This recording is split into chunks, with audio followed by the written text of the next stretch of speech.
y'all. This is Tsunamii exclusive interviews, and today we got two guests with us, a duo interview. Do you want to introduce yourselves? What up, man? I'm Siah.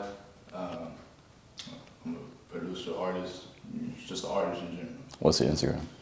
My Instagram is PRDSIAH, Siah. But yeah, PRD Siah. I'm Anthony, A-Money Slap, Slim Poppy, if you got me on Steam. I don't even know what my Instagram handle is. I think it's Anthony with 2 Z's and 3 R's. Yeah. Type. So let's talk about y'all. What do y'all do? What's your main creative avenue? I like making beats, just screwing around, geeking out with all the controls. Actually, I'm more into mixing than it is producing, but yeah, I got a couple songs that came out with my beats, and yeah, he rapped up. Yeah, I mean, I just say I'm an artist, but I rap, sing, write all my songs, produce. I really love the producing aspect of it, of the music part, because I feel like that's the part that gets paid attention to the most when it comes to the music. So I really fell in love with producing, and then I got into writing my songs again. And now we both host a producer event. You know what I'm saying? Slappin' or Lackin'. You know what I'm saying? Slappin' or Lackin'. Tell us about Slappin' or Lackin'. Yeah, man. So really, it started off because I was sitting there on my notebook, like trying to, because like I said, I'm an artist, so I make my songs and stuff, write my beats, or not make my beats, but I was trying to think of a way I could fund for like a music video I had, because I have so many creative ideas, so I'd just be sitting there like jotting down stuff on my notebook, and then I was trying to figure out a way to, like, I could raise money to get this huge music video idea out, and then I think I jotted down like events, some donation things, but then for the event part, I thought of like, what kind of event could I throw? I could throw like some kind of like barbecue thing, or like, something, and then I thought of the producer battle, and then I was like sitting there, okay, that'd be tight, but then I sat there and thought about it again, and I was like, dude, like that could be something sick, you know what I'm saying? Like it could be something that like could take off. It would be something good for the community too, Not only did it just help me like raise money for myself and my career, but like it would help like something for the community, because you don't see a whole lot of that kind of stuff, or like you don't see like events putting shine on the producers. Mm-hmm. Producers get left in the shadows sometimes. Exactly. Yeah. It's usually about the artist who's rapping, who's on the beat. So, and I think the beat is what makes the song anyway. So that's what you hear first, That's what gets your head bobbing, yeah. But yeah, so I hit him up about it, cause Anthony, we know each other since high school, way back, so and we're both into music, so like, and he takes music just as seriously as me, so I hit him up about it and was like, hey, I just thought of this idea, and I explained it to him, and then I talked about him co-hosting with me, and then we started both getting excited on the phone, like, wait, hold on, nigga, this shit could be crazy, so, but yeah, and then it just turned up. We started, how long was the build-up time? Like, Built it up in like 3-4 months. Yeah. Build up. Yeah.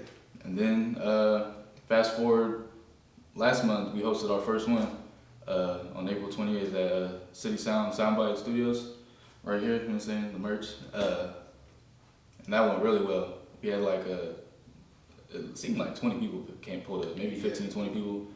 We had a food truck. Shout out Champs Chicken. Shout out Charles and Yvonne pulling up. And then shout out Josh, Rob, and Dame helping us get it all together, letting us use the space. But yeah, the people liked it, and the producers that pulled up, they were slapping. I don't know if you remember. You remember all them beats? It was crazy. It was all fire. It was all fire. It was going crazy. And they was the studio up. They was fucking with my energy too. I didn't know what to expect, dude, because I've never hosted an event. And when I was just sitting there, like he was telling me, like when he seen all the people came, he got a little nervous. But then, yeah, for sure. And then he told me that I kept the energy up, and I was like, I felt it gave me a little confidence boost. But yeah, during the halftime, I think they were all networking and stuff, getting Instagrams. Mm-hmm. That was tight, That's exactly what we made it for, We made like a whole mission statement on it, like when we presented the idea to event organizers at City Sound. For sure.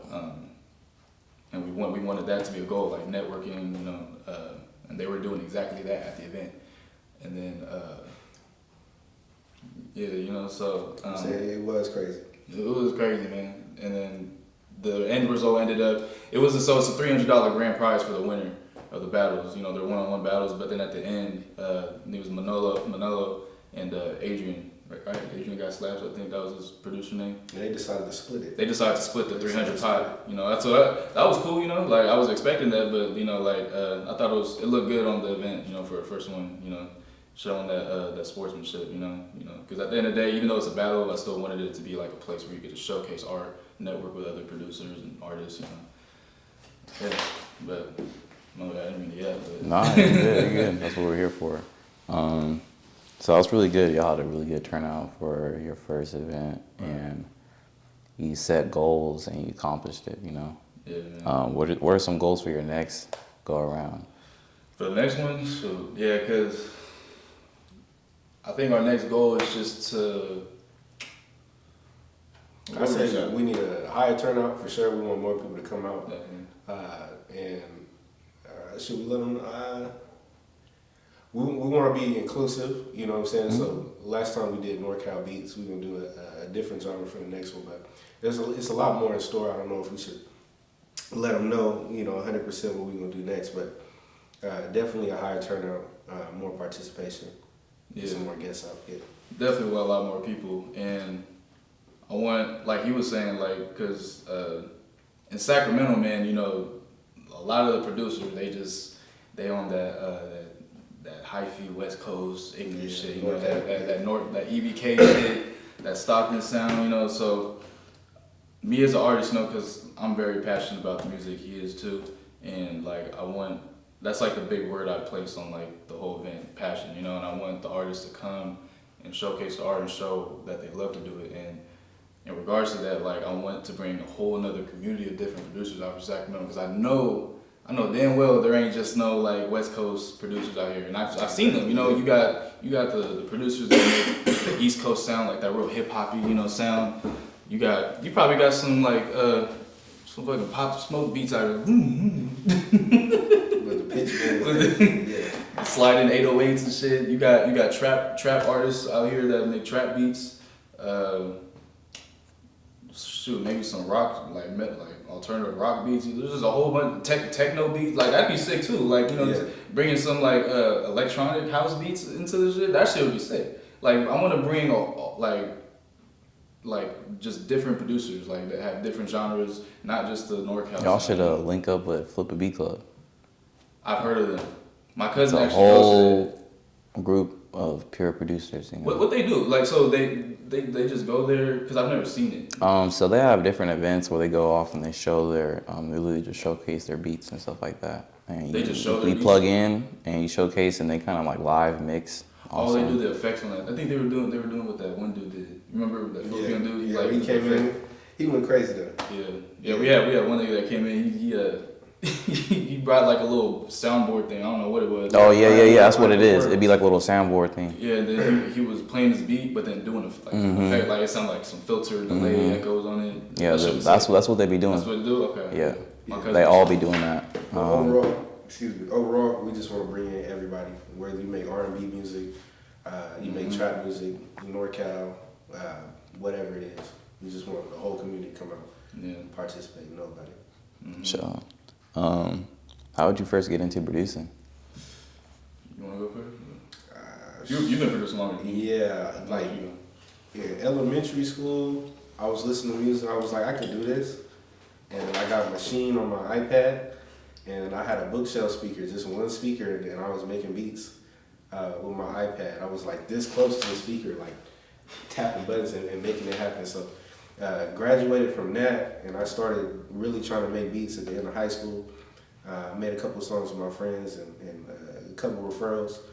And from there, that's it.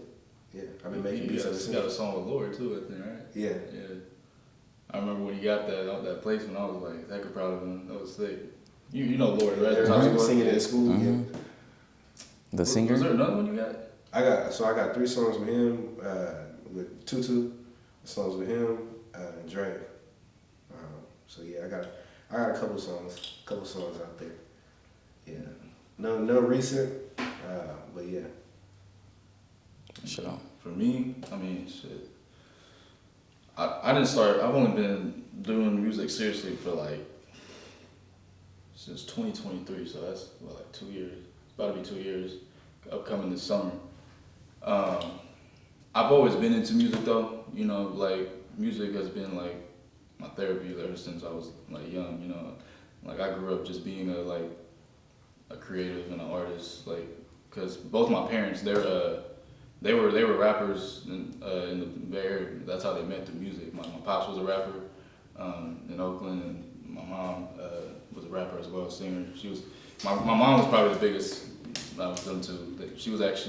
She always said that if she never had me, that she probably would have blown up more. But she doesn't regret having me. Anyway, back to my shit. Yeah, so I actually started writing songs first. When it came to the music, and then I started just using YouTube beats. Like I really liked Kanye West. He's like one of my biggest inspirations with producing. You know, yeah. So I was looking at Kanye type beats. I even got one beat from him. I think I made a song. You remember that song? I mean, I've sent you a whole bunch of beats. Yeah, there was one specific one, but yeah, I started writing songs. But then I just got so tired of like using YouTube beats, dog. You know, like the Kanye West beats like were cool, but then like I wanted a sound, like a certain sound that like. And I just wanted to be able to create my own sound. Like, you know, I didn't want to like just consume shit from different producers. I knew I could make something. Like, I always think like if someone could do this, I know I can do it. Mm. So then I got into FL, started making my beats. Then I fell in love with producing like a motherfucker. And ever since then, I just kept grinding night after night. I have so many like sleepless nights just producing all night, working, and I love it too. The passion was there, dude, like for the music, and I didn't discover the passion for making music until like I was just like this old now. I wish I discovered it back then, but you know,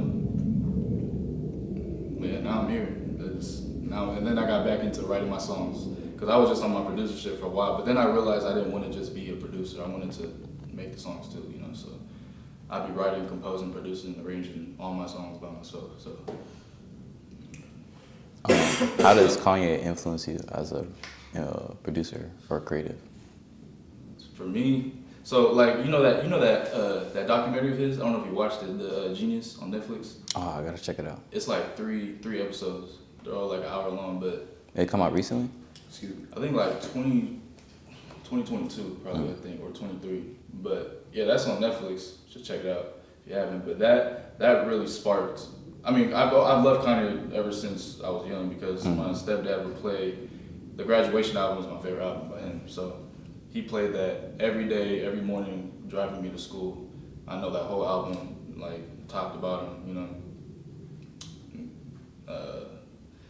So like his sound just really like influenced me to create that kind of sound that he does himself too. But like that documentary sparked the like just the fire in me to like start creating. After I watched that documentary, I was like, cause in that documentary, if you watched it, if y'all seen that, y'all remember how much hunger he had in that shit. Like he was sitting there like, man, ain't no way I can lose. If I just do this, there's no way I can lose. Y'all know how Kanye is. That nigga crazy, you know. So he was talking all this shit, and then he made his way into the industry. Even there was one scene where he was showing his famous song "All Falls Down." He went to Rockefeller Records, the record label, and he was playing the song for him, and they wasn't taking him serious because they just know he was a producer. But as rapping though, like they didn't take him serious as a rapper. But he just kept saying, "Fuck that! I'm gonna just force them to see me." And he made his way into that, and then you know that hunger really motivated me and inspired me. I really look up to Kanye's like dedication to loving himself and believing in himself. That's one thing you can't take away from Kanye, believing in himself. So that's how he inspires me, just believing in myself. For sure. What about you? Does Kanye inspire you? I don't. Kanye slap. I say. Or if he doesn't, who does inspire you? When I first started making music, it was kind of like SoundCloud type music. So it was like D Savage and Playboi Carti. So Thousand, Band Fonny, all those type of beats, and then I kind of went into So kind of like Atlanta style, like yeah, the Atlanta producing. style type music, and then I started moving towards still Atlanta, doing like future type beats and retro booming things like that, and then I got to the Sacramento type sound. So yeah, but initially, what really got me starting to make music was like Thousand, Band Fonny, and Playboi Carti and all them. Yeah, those were my biggest. You ever thought about rapping? That broke boy, yeah, that was what's up. For sure.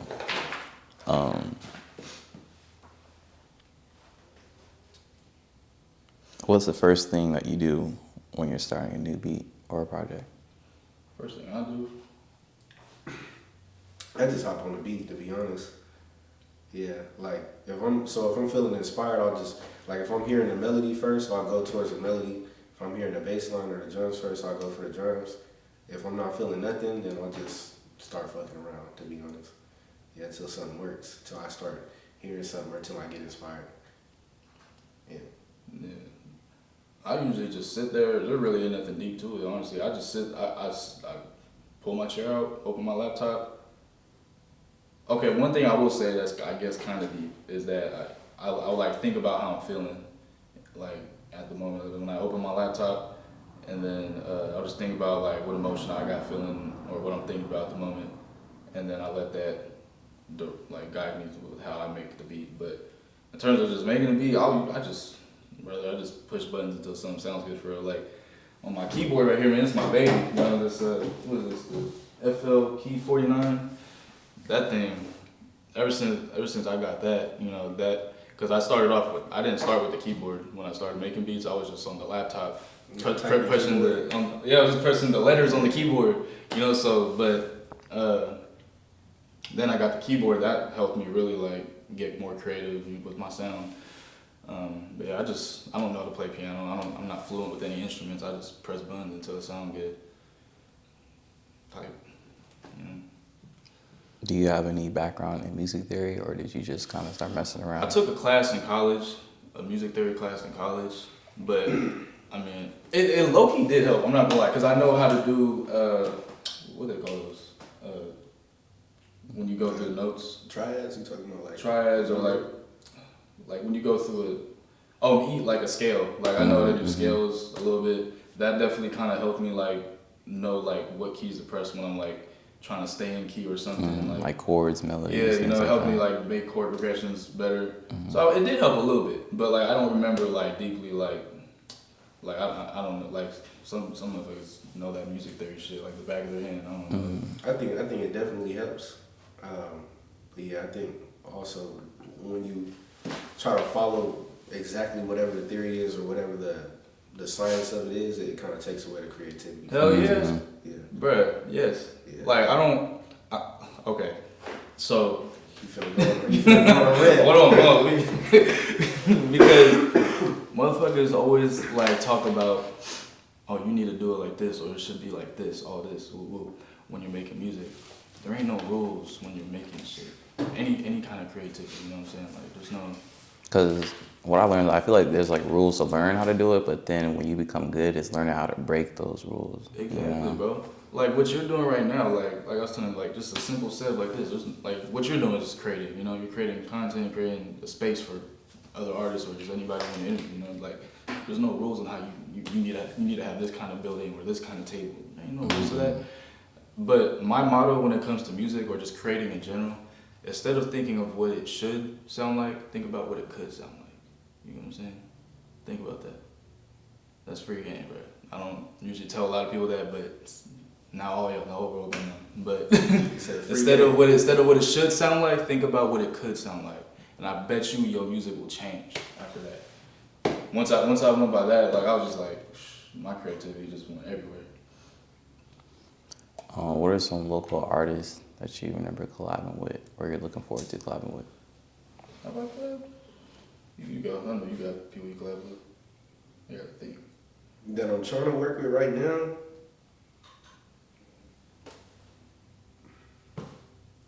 Man, I was really trying to work with Slappin. I really was. Man, dude. Yeah. I got hella slow beats in my You know what I'm saying? I got too many. Way too many. When that boy passed, I remember everything I was doing that day when he passed. I was in LA, I think, at Universal Studios, and I seen the news, and I was like, bro, not slowly, bro. Yeah, but I don't have any projects right now. People that I'm trying to work with. If Laura's trying to make some new music, I'm happy to make some more music with you. But I don't really have any like target artists I'm trying to work with right now. I can think of off the top of my head. I'm a stingy. You be making your own beats. I'm a stingy ass motherfucker. Yeah, Like, selling them. Yeah. I don't know. I don't know what it is. I haven't gotten to that like that stage yet where I want to like give out my beats because I'm so passionate about the art that I make. Cause it really is an art for me. Like this is like some people just do this shit for the bag. They're like, oh, I'm a producer and I make beats, do drum patterns, make simple melodies, and give it to a producer. And yeah, they'll get the placements, but like, are you really doing it for the art, bro? Like, I do it for the art. So like, every time I make a beat, I be like, I can't just give this to nobody. You feel me? Mm-hmm. Like, there's like, I make something so good, and like, then I know what like at the time and like I don't know, just the effort I put into it. I'll be like, I can't just give this to nobody. And then like I also think about like, you know, because the only reason I started producing was because, like I said, you know, I was using YouTube beats. I didn't want to use it. I wanted to make my own sound. So the only reason I started making beats was so I could rap on them. And then I just ended up falling in love with producing. And then you took me to City Sound for the Freestyle Friday. And then I played my beats for the first time in front of people, and they was all fucking with it. Like that's how I knew like, okay, I am kind of good at this shit. And like people were asking me like, how long you been producing? Like, and I think at the time when you took me there, they were like, or at the time I've only been producing like for like 6 months. It hadn't been long. It wasn't even like a year. Like it was maybe like 6-7 months or something. 6-7. I don't know. Yeah, it hadn't been long at all. But yeah, I told them I've only been producing for like 6 months. They thought I've been producing for years. I was like, nah, bro, like, cause it's just the way I made the shit. But anyway, I kind of lost track. But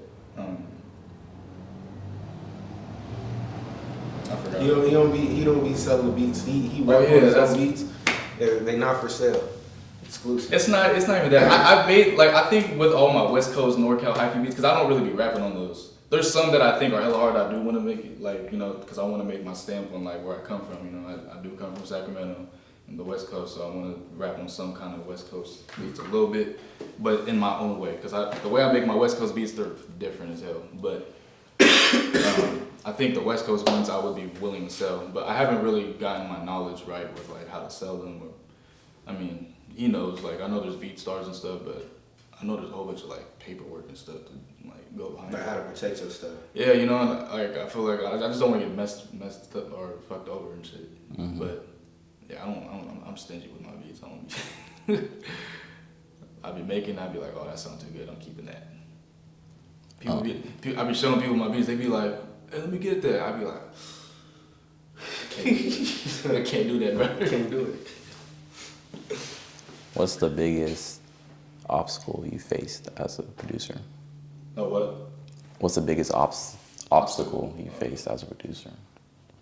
Like socially or creatively? For me, it's time because I work a lot with my job, so trying to like make time for it. And yeah.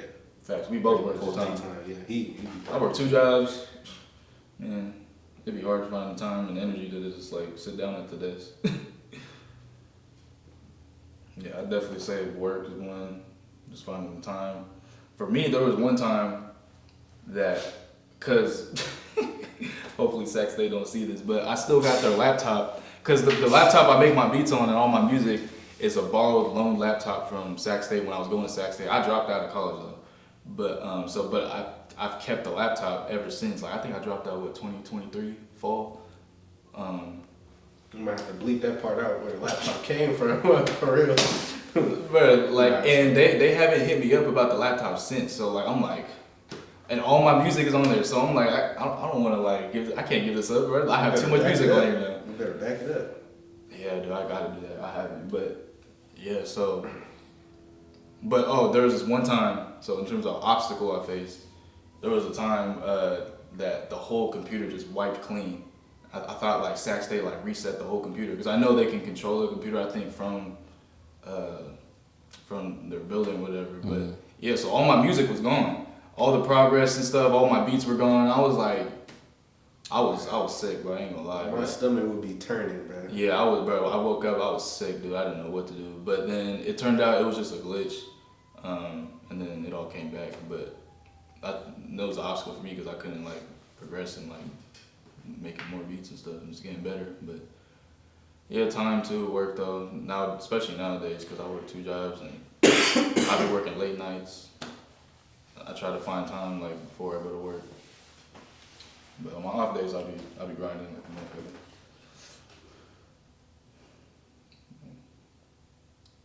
My FL be crashing too. That's annoying. Like Man, you be making a beat, bro, and you get in a nice flow, and then all of a sudden, and then that's mad annoying. I take the crashing as a sign sometimes because I be like, man, maybe the beat was trash. I need to restart. Nah, yeah. Bro, it be slapping. It really be slapping, and then it be like. But it could still be a sign though. It could be like.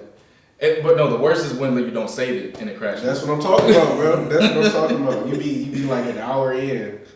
I've been pressing Control S ever since that. Like, there was one beat I really liked. To be done crashed. with. What do you want your legacy to be as a producer? Well, legacy for me. You trying to change the game, or you trying to? I want to be the greatest artist. Period. That comes out of Sacramento. That's my goal. I want to be the next. Because like I'm not just a producer too, but like Okay, I'll give you this. So Tyler the Creator, he's like my hero when it comes to music. I know I said Kanye. Kanye is what like sparked me. Like I've always loved Kanye. That nigga tripping now. I don't know if y'all seen his tweets, but Tyler the Creator has been my biggest inspiration, and he's kept me motivated as an artist because just how open he is and what he's done for his city and stuff in LA. Like I think he's definitely the greatest out of LA right now.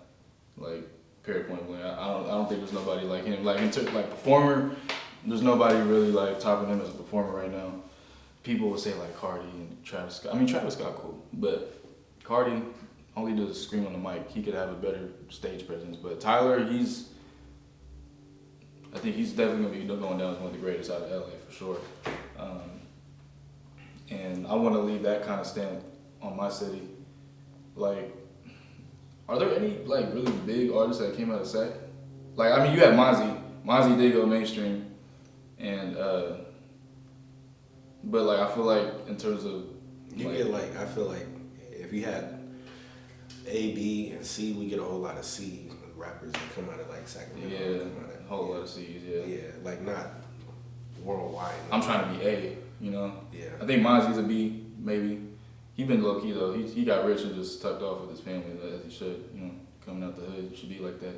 But me, I'm trying to be A. I'm trying to be the Tyler the Creator of my city. That's the legacy I want to be. And like just as an artist in general, you already know how passionate about it. I just want I really want to prove to myself that I can do it, and just I believe in myself a lot, and like because I've always been kind of insecure about things like growing up in high school, but this music has helped me like really find myself and really love who I am, and I think it helps me express like my character. So I want people to like see me for me, and just I want to show people like that someone like me can do it too. That's the kind of legacy I want to leave behind. I don't know about you. In terms of Slappin' and Lackin though, we gotta leave a legacy behind that too. I think that can be something. Oh, what's the date of your next Slappin' or Lackin event? It's gonna be the last Friday of the next month. Yeah. So I think that's the 28th of April. Or no, I forgot. The last Friday of April though, this year, 2025, whatever number that is. Yeah, definitely want to leave a legacy with Slappin' or Lackin as far as the producer battles, bringing people together. But, I don't be giving as in depth of an answer as my boy does, but I want to do something different. I want to inspire something different as far as how songs are mixed or how they're made. Like when I try to make a beat, I try to make it may not sound right to some people, but I try to do different shit. As far as the effects that I use and the sounds that I use, so yeah, I just want to be different. That's it. Thanks. Yeah. For sure, for sure. Do y'all have any advice before we wrap this up? For anybody who's looking to become a producer or creative, any advice? Any advice? Mm-hmm. I'm gonna do whatever you want, so go ahead. I say do whatever you want. Don't be afraid to do what you want. Yeah, that's the only thing. Yeah, just do what you want.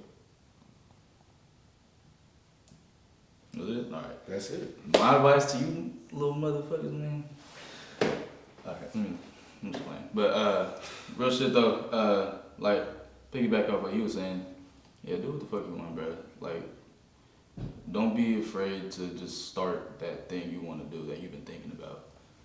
If you've been thinking about it for a long time, if it's something that's keeping you up at night or like something that you just daydream about, just do that. You know, whatever it is, whatever shit it is you like to do, just do it. I'm not even talking music right now. I'm looking at you too. Whatever it is you want to do, bro, just do it, bro. Like that thing that's just in your mind, do that shit. Fuck everybody, bro. Like, don't do anything to make anybody happy, and don't chase nothing. Only attract energy, bro. Like, only attract the energy. You know, you attracted me. You know, like you put out your media content for the interview. I hit you up. I was like, hey, let's do it, bro. You know, support you. You know, but yeah, fuck anybody, bro. Fuck your family. They don't fuck with you. Fuck them. You know what I'm saying? Friends. Like, hey, for real, the family will be the first ones you gotta lock in. that for real. will not support you. You gotta put in That work. is true. That's the truth. No one's gonna save you, bro. Put in the work. And I haven't done nothing big myself, but I'm definitely not in the same place I was mentally and, you know, physically, like, as I was like 2 years ago. You know, so just do your shit, bro. That's all I gotta say. For sure. We appreciate you coming to Tsunamii Studio, getting an interview in, sharing your insights about producing and such. We'll see you at Slappin and Lackin Part 2. Hell yeah. Oh, the 25th. That's when it's gonna be. Yeah. 25th. I checked the date, yeah. All right. 25th. That's Yeah. like we're like We about to shoot promo tonight too. So, At City Sound? what's up? Is it gonna be at City Sound?